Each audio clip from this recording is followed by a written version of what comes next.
Hey everyone, Sequoia here from Phoenix Off-Grid Solutions. I'm standing in front of this really cool expedition vehicle that I've been working on for the past several months. This is a 2002 Stewart Stevenson MTV that was an American military vehicle. This is a six-wheeler, and it's been decommissioned into a camper with a total composites box on the back.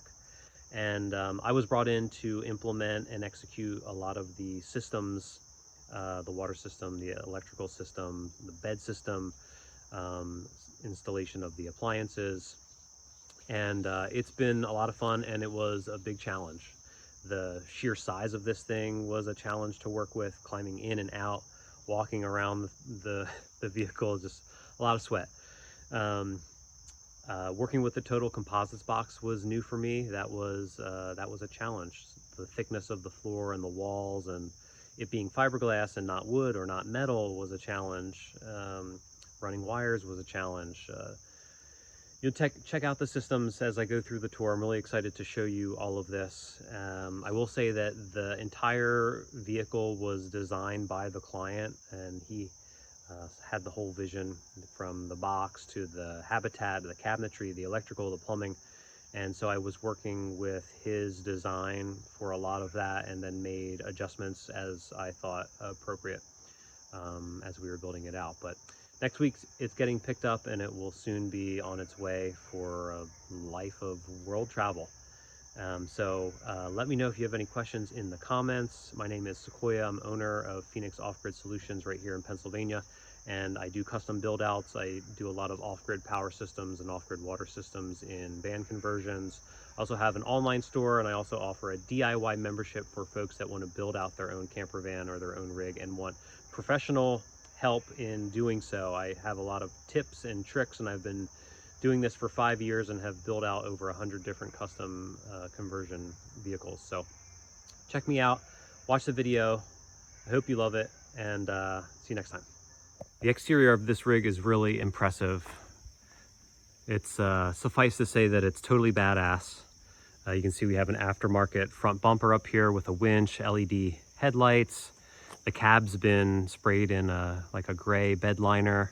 There's a roof rack that integrates, you know, some safety bars, brush bars there with ladders on either side. The habitat also has bars that go completely around the box there to protect the corners from, you know, branches, or maybe branches or maybe more. But this six-wheeler has an impressive stance. The cab's totally blacked out. LED light bars on the front and side. We have our gas tank, a storage box, and then you see the total composites box here is fitted out with some really nice windows. These look like Arctic Tern windows, but in fact they're made by another company. I think it's the actual producer of Arctic Tern windows out of Australia. They make the door, the hatches, the windows, which are really nice. Let me know if you're interested in learning more. I can get you the name of those. Ladder, custom ladder. The steps flip up, and then the whole ladder slides under the cab. Nice little landing up here, all powder coated aluminum. The entire underside of the chassis looks like it's been, you know, cleaned up and painted. We have another winch in the back here, Fox shocks, custom rear bumper. Another little winch up here to hold up the spare tire. The carrier for the rear tire is in fabrication right now, so we don't get to see that. But there is a mini split, 24-volt mini split there that has not been hooked up yet, but will power an evaporator inside. Moving around to the driver's side, less windows, one hatch that is a pass-through in the rear. That's the garage window, and another hatch on the other side there. You can see where our our ladder slides out. The exhaust, air dryer, the starter batteries are in this box here. The cab will flip up to access the Caterpillar engine. Just tucked up under there. There we go. So everything looks really clean. Here's the cab. We have some BMW seats that are really comfortable, driver and passenger. And then the control panel, the steering wheel, typical MTV, Stewart and Stevenson interior. There was a bunch of upholstery done, which kind of made the cab nicer. This is a seat that flips up and allows 2 small adults to fit, so 4 folks can sit up front. Let's show you what's on the roof. So here we are on the roof of the military vehicle. These are 5 440 watt LG solar panels. And the original builder who built the box and installed the solar panels did such an awful job that on its transport from there to here, one of the panels actually flipped up and almost came flying off. And so I had the pleasure of removing all the panels, working the entire roof and reinstalling the panels. After all of that, I found out one panel was bad, the one in the back, so we got a new panel. These panels are over $1,000 a piece. Really nice panels. That's our Starlink antenna, max fan, combiner box. Not much room for anything else. So let's take a look inside this big rig. You can see first off we have this really cool ladder. It's all aluminum, powder coated. Each step flips up, so the whole thing becomes flat, and then it lifts up and then it slides in under the box, which is pretty clever. And I actually saw one on like a refrigeration truck the other day, which was pretty cool. But yeah, going inside here, we have some really nice windows that look like Arctic Tern windows, but they're actually by some Australian company. Some of the appliances in here will not come out. They were built inside while the box was being constructed, and the door is too small for them, like the fridge and probably the washer and dryer. But in any case, the inside of this is fitted out with a Baltic birch plywood. It's just finished naturally. I should say it has a natural finish, and then it's been sealed and sprayed, edge banded.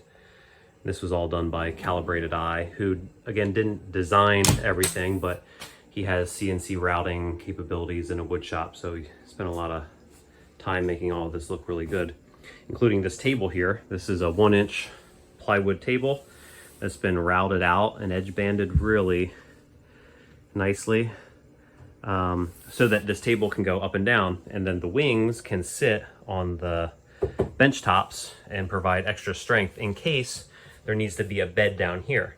So this table is fitted with an automatic, or I should say electronic, 24 volt lift column, and it goes up and down depending on if the upper bed is up and down, which is also a lift style bed by Euroloft. And yeah, it's strong, works well. The Baltic birch wraparound dinette area houses the electrical cabinet over here. This is mostly open. It does have the hydronic heater blower, which isn't hooked up yet. And there's the water inlet, which you'll see in the plumbing section. All the backs flip down for extra storage, including over there. The front section is all water tank. It's probably a 100-gallon water tank up there. And then there's a small hatch to get into the front cab, which isn't exactly perfect right now. It needs some tweaking. Somebody else will have to do that. We have a angled cabinet closet here, which is pretty clever. We have our GX touchscreen. I have a bunch of wires running up and through this cabinet here, because as you'll see, the Quattro is below it. Our fridge is next to it. Fridge freezer. That's 12 volt. Lots of cabinetry, lots of storage. All of these drawers, full length extensions. You can fit a lot of stuff in here. Same with the galley. Flip up countertop. This is a thin scape countertop. This stuff is really nice, very durable. I like that it's 1/2 inch. Never really need to put anything more than 1/2 inch as your countertop in a camper. Look at this wonderful kitchen area. Look right out your windows. induction cooktop, microwave. Right, we have our dishwasher. We have our washer dryer. 2 bunk beds, 2 kids. This one, the bottom lifts up, access your garage, which has hatches on either end from the outside. Each bunk has their own little closet.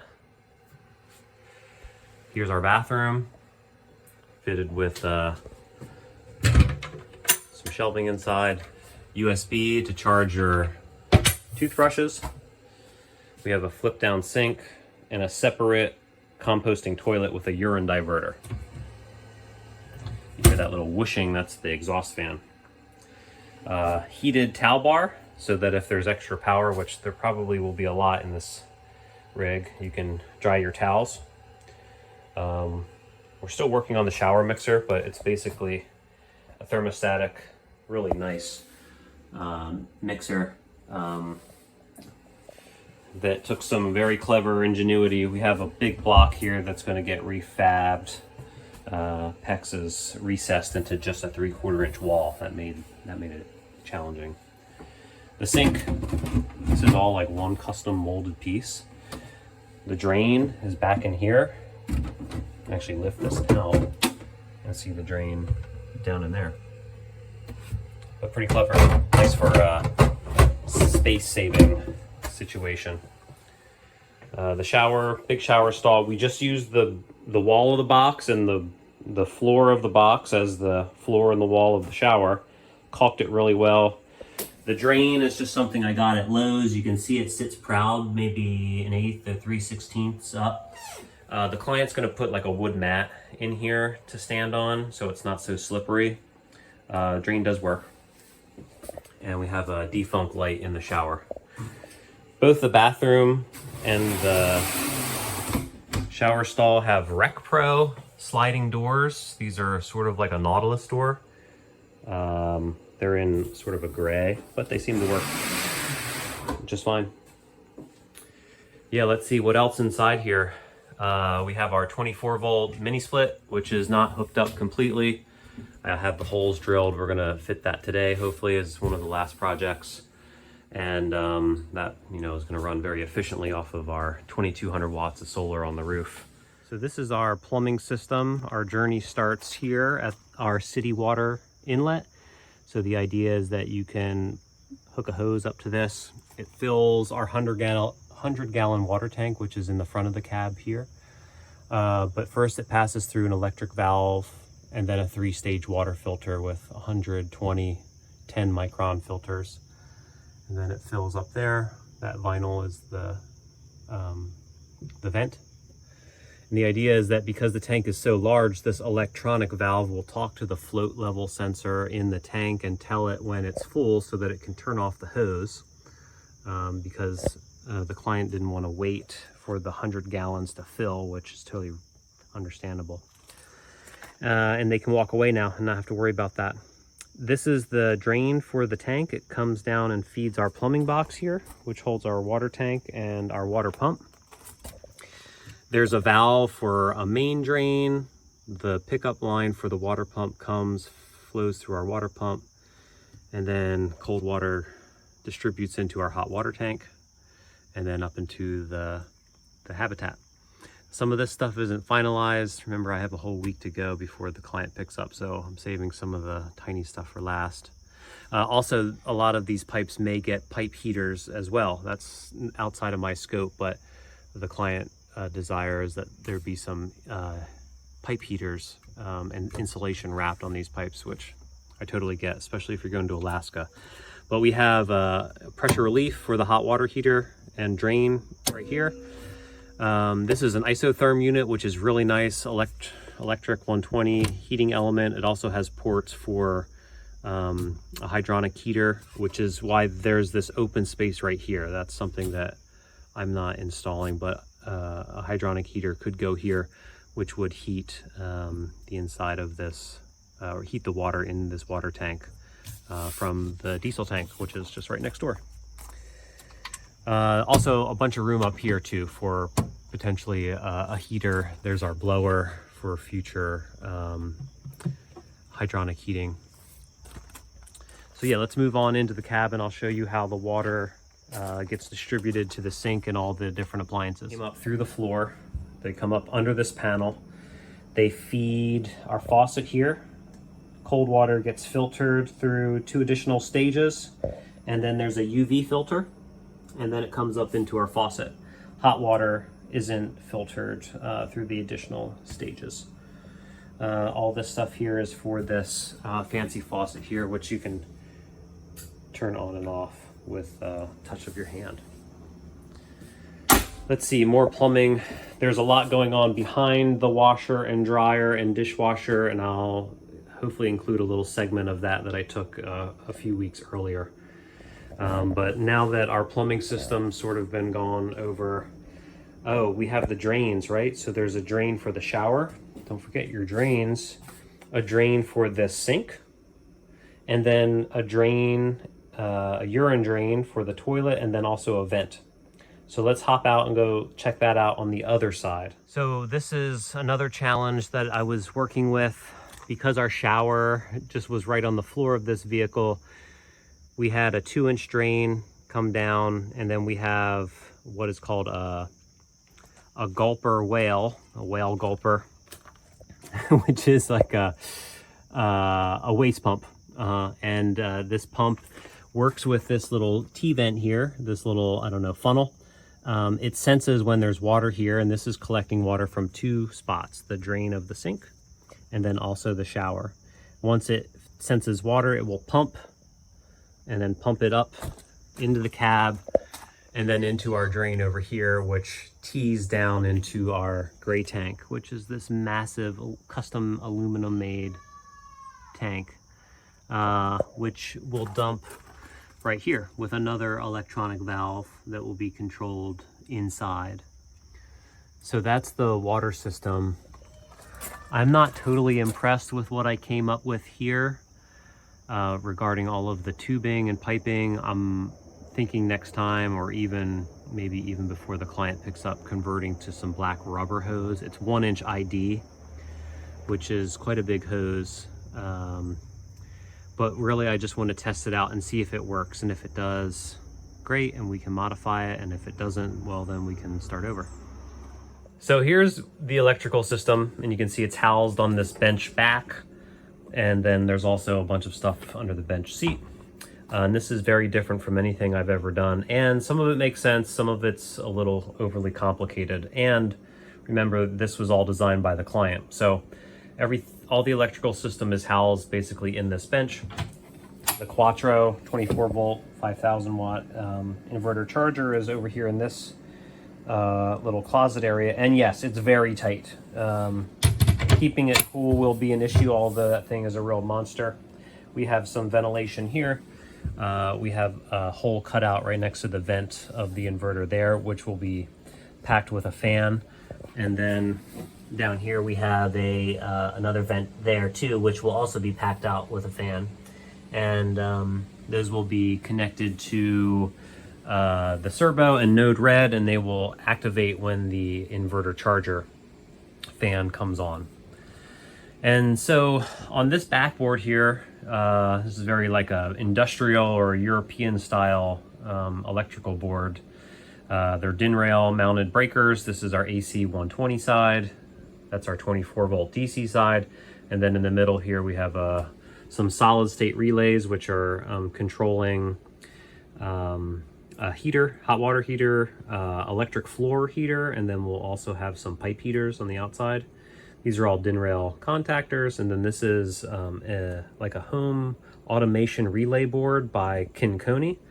And some of this is beyond my scope or beyond my experience and intelligence, but the client has set this up so that you can activate the Kincony board from your phone, and it will turn on these different relays.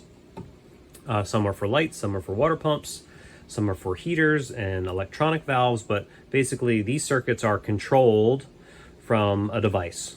They are sourced through a 4-gauge wire that comes from the batteries into a 100 amp DIN rail bus bar. And then all of these circuits, there's 10s and 15s, 20s, 30s. that all go to different circuitry. I have them all labeled, and you can turn them on and off manually, which is nice. I did use some wire chasing to cover some of my wires, some I did not. There's our negative bus bar.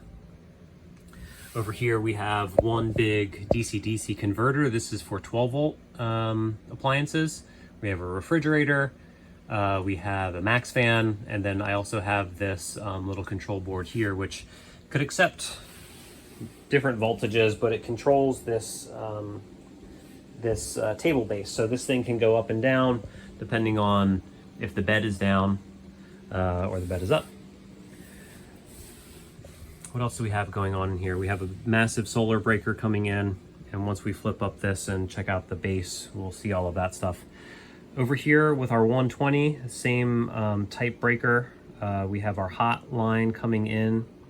There's two sort of legs, even though it's just you know, a 120 source. One side is powering, you know, these circuits, that side, those circuits. We have our neutral bar and our ground bar connected there. So let's take a look at the other part of this system. Hey guys, so here is the bench seat. This is the battery compartment. We have 3 battery banks. Each are 24 volt, 300 amp hour, custom lithium battery controlled by a JK BMS, and they're constructed with Eve cells. Now all of this stuff was purchased by the client years ago, and it's taken quite a while for him to find somebody that was able to build all of this for him. And so I wanted to work with what he already had. He had purchased all of this stuff and it was just sitting in boxes. And so I agreed to do it. I had never done something like this before. Yes, it took a lot of time. And I think when he bought these, it was a lot cheaper to build your own than to buy something, whereas today I would never do anything like this because the battery prices out there are so good.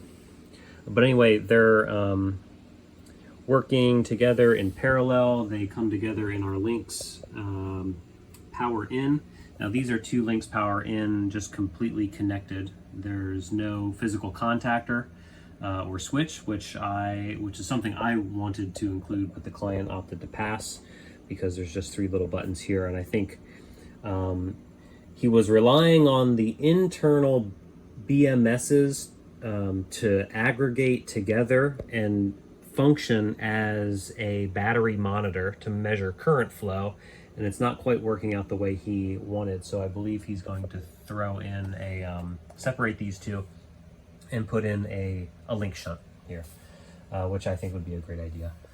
Let's see, over here we have 2 circuits coming in. One is a 30 amp supply for the inverter charger. The other is a multi voltage battery charger, which is this thing right here.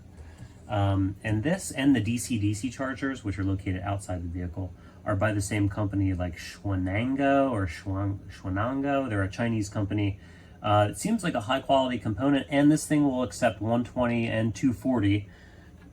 So depending on where he is in the world, he'll be able to charge his battery bank if he needs to plug in a shore power. Sweeping around here, we have our big MPPT, which is controlling all of our solar input. Remember, we have 5 massive panels on the roof. We have cables coming out of our links power in, sweeping around. It's kind of a mess back there, but we have quite an installation. So Serbo GX, this is a little Zigbee dongle, which is another technology that's not quite Wi-Fi, it's not quite Bluetooth, but it does use buttons and different appliances, which will be integrated into the Node-RED, which is uploaded onto our Serbo GX. And then over here, this is a module for running our Starlink off of 12 volt, or in this case 24 volt power source, right? So we don't need to run that off of a 120, which is how those things are packed and shipped. This is a little module that I'll put the name of the unit in the description. Let's see if it's right on here. A dish dually. Yeah, quite a cool little component so that you can run your Starlink off of a low voltage. 3D printed cover. It's really handy having a 3D printer. So yes, lots going on in here. Please drop any questions or comments that you have on this video. I'll be happy to answer them regarding the installation of this very custom battery bank.